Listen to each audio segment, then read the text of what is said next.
ताड़म नमो सिद्धाणम नमो आयरियाणम नमो वज्रायाणम नमो लोये सब साउणम। पंच परमिष्टि भगवंतों की, गणाचार्य भगवान विराग सागर जी महामुंडराज की, पट्टाचार्य भगवान गुरुवर विशुद्ध सागर जी मुंडराज की,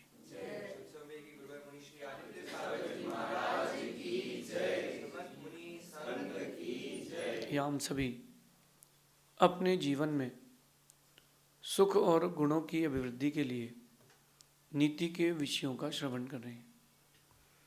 नीतिकार हमें सिखाते हैं कि सफाई बहुत आवश्यक अंग है। अब वो चाहे दिल की हो या घर की हो या पेट की हो, सफाई बहुत आवश्यक अंग है। कहते हैं कि आयुर्वेद में जितने भी प्रकार के रोग होते हैं, उन सब रोगों का मुख्य कारण है पेट का साफ ना होना। और संसार में जितने भी प्रकार के रोग हैं, उन सब का एक ही कारण है कि मन का साफ ना होना। जिन लोगों के घर गंदे रहते हैं, मैंने देखा है कि उन लोगों के यहाँ लोग कम जाते हैं। बोले आपकी भाषा में कहूँ तो अनहाइजीनिक है। लेकिन कभी सोचा है कि घर तो अनहाइजीनिक है, आप लोग अनहाइजीनिक है कि नहीं? आप लोग कैसे हैं अंदर से? इस पर भी तो कभी विचार करना चाहिए। हम दुनिया के ऊपर बोलने खड़े हो जाते हैं, बहुत सारे लोगों पर बहुत सारी बातें कह देते हैं। कभी देखें तो कि हम अपने अंदर से कैसे हैं, हमारे अंदर क्या क्या चीज़ें हैं और क्या क्या चीज़ें नहीं हैं। आज की नीति यही है, मन को साफ कैसे रखें और मन को साफ रखने के फायदे, मन को साफ नहीं रखने का नुकसान। भूलना नहीं, आप लोगों से फिर से कह रहा हूं,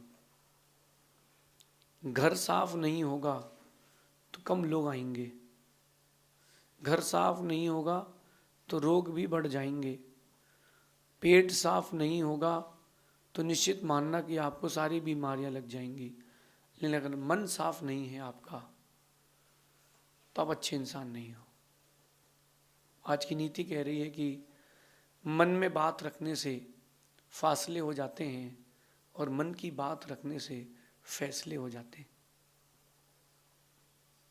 अपन जैन होकर के जैन लोगों की बात करूं तो जैन लोग पूजा में पढ़ते हैं कि मन की जो बातें हैं उसको बाहर रख देना चाहिए, ताकि मन आपका खाली हो जाए।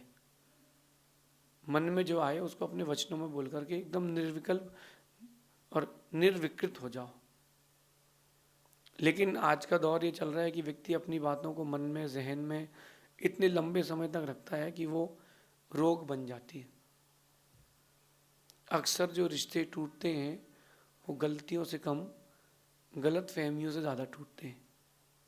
और आप लोगों के साथ एक बहुत बड़ी प्रॉब्लम है, थोड़ी सी भी कोई बात नहीं होती है और बात बिगड़ी और आप ये सोचते हो कि नहीं अब मैं उससे कोई संबंध रखूंगा ही नहीं, मुझे कोई बात करनी ही नहीं उससे। आपका रास्ता अलग, हमारा रास्ता अलग, दो सगे भाई हैं, फिर भी एक दूसरे से कोई मतलब नहीं है, क्योंकि बातें मन में रह गई। आप लोगों में कभी किसी को फोड़ा हुआ, फुंसी हुई, तो वो जो कुशल वैद्य होता है, जो फुंसी या फोड़ा होता है, उसको तब तक वो फोड़ता है जब तक उसकी कील ना निकल जाए। कील मतलब उसका बीज, उसका स्टार्टिंग पॉइंट। क्योंकि वो जो कील रहती है वही सारा खून गंदा करती है, वही सारे खून को पीप बना करके बाहर देती है। स्वयं सोचिए, आपके मन में किसी के लिए या किसी बात को लेकर कोई कील तो नहीं है कि चीज़ों को अंदर तो रखे नहीं बैठे हो। मैं एक छोटी सी बात से आपके जीवन को बहुत बड़ा करना चाहता हूँ कि मन को साफ रखना सीखें। अगर आपको किसी कोई बात जमी नहीं है, शांति से, प्रीति से उससे बोल दें। बाकी मेरा और आगे बढ़ने की बात है कि अगर आपको लगता है कि ये व्यक्ति हमारे योग्य नहीं है, बातें बंद ना करें, उससे हल्का सा डिस्टेंस क्रिएट कर लें, जिससे वो आपकी लाइफ में इंटरफेयर ना कर पाए, इफेक्ट ना कर पाए। होता कुछ नहीं है। कितनी बड़ी चीज हो वो छोटी बात से ही प्रारंभ होती है। आप देखो कि जंगल में लग गई आग लॉस एंजलिस में, कोई बहुत बड़ी एरिया में आग नहीं स्टार्ट हुई होगी। आग जब भी स्टार्ट होती है तो एक चिंगारी से ही होती है। कोई भी आग स्टार्ट होगी, आपने गैस जलाया तो आपने लाइटर जलाया, उसमें हल्की सी चिंगारी आई, सही है ना। आपने किसी बहुत बड़े कचरे के ढेर में आग लगाई तो हल्की सी आग थी माचिस की। तो आग जब भी लगती है बहुत बड़ी, जैसे लॉस एंजलिस में लगी थी, तो एक छोटी सी ही प्रारंभ होती है। जब भी आपके संबंध बिगड़ते हैं, बात छोटी सी ही प्रारंभ होती है। जो आपस में बातें कर लेते हैं उनकी बातें खत्म हो जाती हैं, और जो आपस में बातें नहीं करते उनके जीवन में बातें बढ़ती जाती हैं, और एक दिन ऐसा होता है कि एक्सेसिव होकर के वो बातें ब्लास्ट हो जाती हैं। तो अगर आप चाहते हो कि जीवन में आपके एक दूसरे के प्रति फासले बढ़ते जाएं, अगर आप चाहते हो कि फासले बढ़ते जाएं, तो मन में बातें रखें। और आप चाहते हो कि वो फासले समाप्त हो जाएं, तो अपने मन की बातें रखें। जिस परिवार में आपस में बातचीत नहीं होती, लोग एक दूसरे से बातें ही नहीं करते, आप अपने में हम अपने में, ऐसे परिवार में संबंध टिकता नहीं है। ऐसे परिवार में संबंध टिकता नहीं है।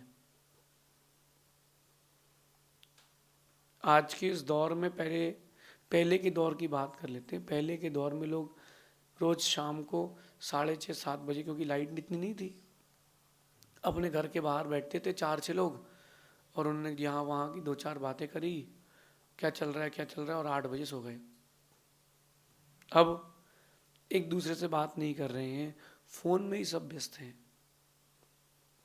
तो फोन में देख देख कर चीजों को सुन सुनकर बातें और बिगड़ जाती हैं, और नए नए आइडियाज आते हैं फिर दूसरे को धोखा देने का, परेशान करने का। तो अगर सफल और सुखी जीवन की चाह रखते हैं तो आप मन साफ रखें। अच्छा, मैं आपसे एक बात कहता हूं,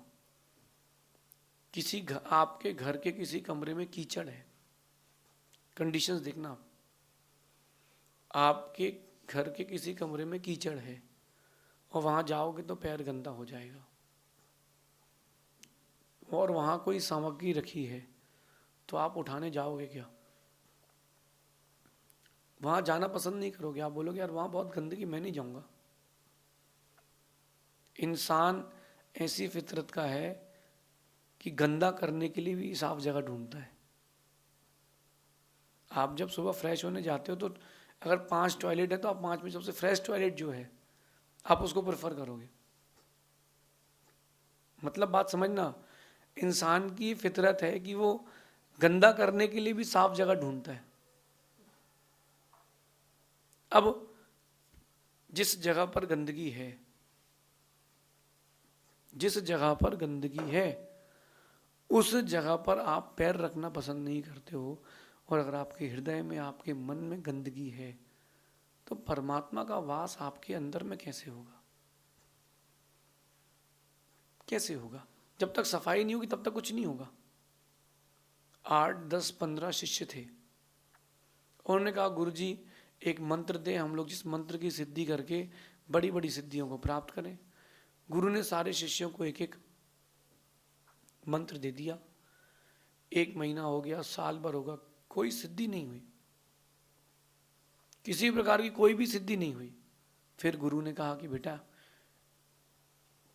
नहीं हो रही, दूसरा मंत्र ले लो, तो भी सिद्धि नहीं हुई। गुरु समझ गए कि कमी मंत्र में नहीं है, कमी फेरने वाले में। कमी जो है वो मंत्र में नहीं थी, कमी फेरने वाले में थी। उन्होंने समझाया, उनको समझ में नहीं आया। गुरु ने कहा कि एक मटका भर के शराब लाओ।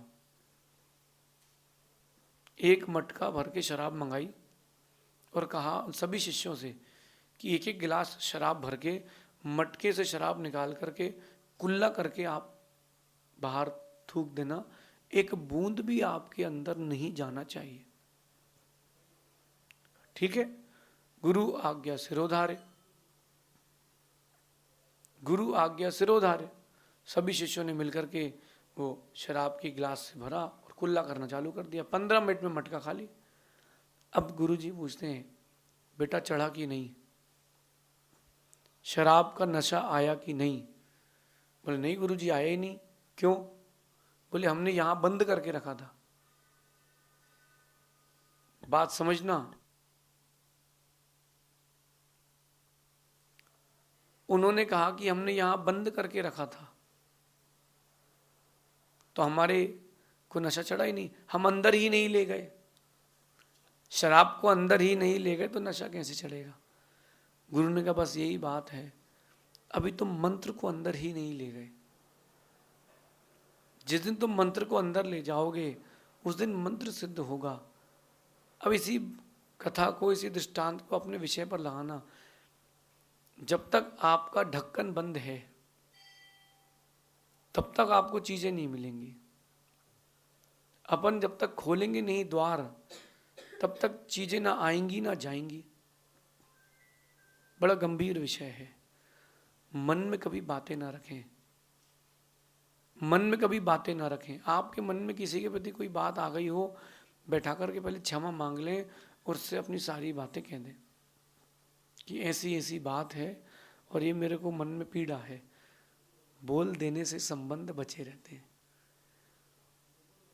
अक्सर एक चीज चल रही है अभी ट्रेंडिंग में कि आपका संबंध जिससे अच्छा है, व्यक्ति आपका संबंध बिगाड़ने के लिए आपके साथ और उसके साथ एक भिन्न भिन्न बातें कहेंगे। दोनों जन बैठ करके क्लैरिफिकेशन कर लो तो आप देखना कि संबंध बचे रहेंगे, थर्ड पार्टी फेल हो जाएगी। हाँ, इस बीच में उस थर्ड पार्टी से कुछ कहना नहीं, क्योंकि वो शत्रु बन जाएगा। उस थर्ड पार्टी से बच के रहना है। अपने मन में कभी भी किसी के प्रति भी कोई बातें ना रखें। आपके मन में कभी किसी के लिए कुछ हो, उसी व्यक्ति से डायरेक्ट बोल दें और वाया वाया भी ना बोलें। आजकल एक सिस्टम और है वाया वाया। किसी ने कुछ परेशान कर दिया तो वो नेट में से वो स्टेटस ढूंढ के लगा लो। लोग तो यही करते हैं, हमारा स्टेटस ढूंढ के लगा लेते हैं। बोले अपना काम हो गया, उसने देख लिया, डिलीट। नहीं नहीं, ये नहीं, ये तरीका नहीं है। आप बैठ के बात कर लो और क्षमा पूर्वक, कि हम पहले ही बोलते हैं कि हम क्षमा चाहते हैं, कोई विषय बड़ा विषय है, आप इस बारे में बताना कि क्या बात है। अगर आपने बातें पूछ ली हैं, बातें क्लियर कर ली हैं, देखना मन कितना साफ हो जाता है। उस फुंसी की तरह कील निकल जाए, जब तक कील ना निकले तब तक का दर्द है। जब तक वो पस और कील ना निकले तब तक का ही दर्द है, और कील निकल गई अगर, सारा दर्द खत्म है, सारा दर्द खत्म है। मन साफ रखेंगे, दर्द खत्म हो जाएगा। आप लोग बताना कि कभी आपका किसी से संबंध खराब हुआ कि नहीं हुआ? छोटी सी बात से हुआ होगा और आपने बोला कि मैं क्यों बोलूं। एक और नया पॉइंट आपके मन में आता है कि पहले मैं क्यों बोलूं। अरे जिसको संबंध बचाना है वो पहले बोल देता है ना। पहले मैं क्यों बोलूं, मैं क्यों बोलूं पहले? जिसको उसकी अटकी वो बोले, वो छोटा है, उसको संबंध बचाना है, मैं क्यों बोलूं? बस यहीं से समस्या आपका रोग बन जाती है।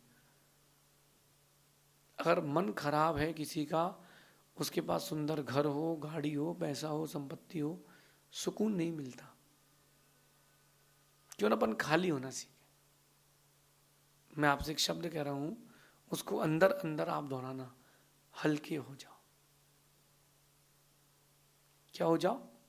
हल्के हो जाओ। आप जब सुबह सुबह उठ करके सबसे पहले हल्के होने जाते हो ना, और जब सुबह सुबह सबसे पहले कोई हल्का होके आ जाए, जैसे ही वो हल्का होके आया और अब वो लगता है कि अब चलो सुबह हो गई है। सुबह सुबह उठ के आप दातून करते हो, हल्के होते हो, स्नान करते हो, हल्के होते हो। जब तक नहाओ नहीं आप हल्के नहीं होते।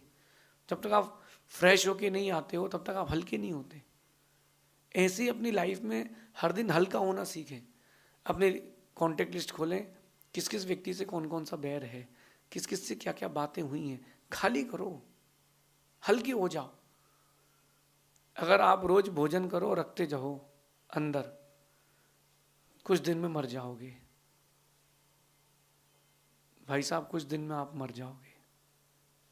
अगर आप लोगों की बातें मन में रखे रहे, कुछ दिन में आप मर जाओगे, आपके अंदर की भावना समाप्त हो जाएगी। इसलिए सुखी और सफल जीवन के लिए मन के साफ रहना सीखें। मैं कहता हूं कि अगर कोई चोर भी हो, कम से कम अपने को चोर मान के तो चले, तो भी ठीक है। मैंने ये अनुभव किया है कि जिनका मन साफ होता है उनका हर काम सफल होता है। देखो, आप चीज़ें ज़्यादा हों आपके पास अच्छा नहीं, ज़रूरी नहीं है। चीज़ें अच्छी हों आपके पास, ये ज़रूरी है। मन को साफ रखने की प्रक्रिया से आप खुद को कब जोड़ेंगे? बचपन से ही सिखाया गया कि बेटा साफ रहना सीखो, साफ रहना सीखो। लेकिन मेरा आप लोगों से कहना है कि अपने बच्चों को और खुद भी सीखें कि शरीर का साफ रहना उतना ज़रूरी नहीं है जितना मन का साफ रहना ज़रूरी है। मैंने पिछले 12-13 साल से नहाया नहीं है, लेकिन हमारा मन साफ है, इसलिए हमारा तन साफ दिख रहा है। भले ही किसी का शरीर कितना ही सुंदर क्यों ना हो, लेकिन वो मन का सुंदर हो जरूरी नहीं है। मन के सुंदर होना भी आवश्यक है। ये आपके जीवन का एक बहुत इम्पोर्टेंट पार्ट है। अपने मन को आप जितना साफ रखेंगे, आने वाला वक्त आपका उतनी ही बड़ी सफलता देके जाएगा। कहते हैं कि गुरु से, राजा से, वैद्य से और वकील से कोई बात नहीं छिपाई जाती। अगर आपने बात छिपा के रख ली है, आगे नुकसान होगा, और बड़ा नुकसान होगा, आगे नुकसान होगा। क्यों ना अपन अपने आप को साफ रखें। जितना आप क्लीन रहेंगे उतना अच्छा रहता है। एग्जामिनेशन हॉल में जब आपने एग्ज़ाम दिया हो तो टीचर देखती है कॉपी कितनी क्लीन है। इसका ये मतलब नहीं कि खाली छोड़ के आना है। कॉपी कितनी क्लीन है, कितनी कटी पिटी कम है। आप अगर टीचर की जगह होगे तो आप कितनी इजीली चेक कर पाओगे राइटिंग किसकी कितनी अच्छी है। मन की साफ की प्रक्रिया भी ऐसी है। कर्म देखता है कि मन साफ है, चलो अच्छे अच्छे भेजते हैं, और मन इसका अच्छा नहीं है तो बुरे बुरे भेजते हैं। इंसान की फितरत है। मैंने कहा ना कि गंदा करने के लिए भी वो साफ जगह ढूंढता है। टॉयलेट भी वो साफ ढूंढता है जबकि उसमें गंदगी करने जाना है। तो जब गंदगी करने के लिए आप साफ जगह ढूंढते हो तो भगवान का वास आपके हृदय में हो, अच्छी बातें आपके हृदय में हो, ऊंचाइयां आपके पास हों, तो उसके लिए भी मन साफ होना आवश्यक है। इस नीति को अपने जीवन में ज़रूर उतारना। मन साफ रखना। मन साफ रखेंगे, आपका हर काम सफल होगा। मन में बातें रखने से फासले हो जाते हैं और मन की बातें रखने से फैसले हो जाते हैं। और मेरा मानना है कि फैसले फासलों से बहुत अच्छे हैं। अपन फैसलों की ओर आएँ, ऐसा चिंतन करें ताकि आपका जीवन दिन दुगनी रात चौगनी तरक्की में सफलता की ओर आए। आप एवं अच्छे व्यक्तित्व का निर्माण करें। शेष आगे देखेंगे। भगवान महावीर स्वामी की